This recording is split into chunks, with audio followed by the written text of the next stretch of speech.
ángel. Estaba acá de mí, hacia el lado izquierdo. No era grande, sino pequeño y muy hermoso. El rostro tan encendido que se diría de los ángeles muy subidos, que parece todos se abrasan. Debe ser de los querubines, que sus nombres no me los dice.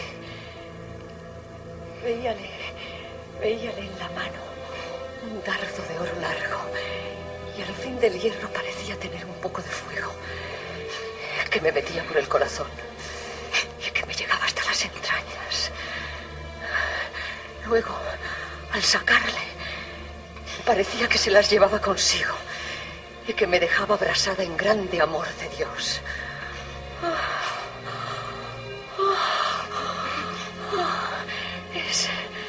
Es tan grande el dolor.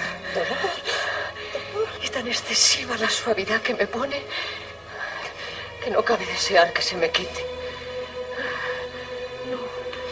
No es un dolor corporal, sino espiritual.